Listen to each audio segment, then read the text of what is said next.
నమస్కారం. ఈరోజు నేను వినాయక పాట అయితే పాడబోతున్నాను.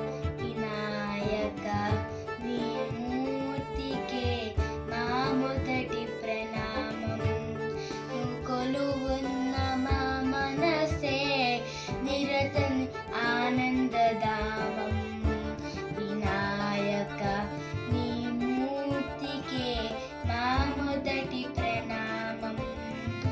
లక్ష్మీ రమణుడు శ్రీహరి తోడా తెలుచును నీ శుభనామం. ఆని బ్రహ్మను కోరిమి తోడా చిత్తును నీ జునరాగామం. పార్వతీదేవి హృదయ విహారి వినాయక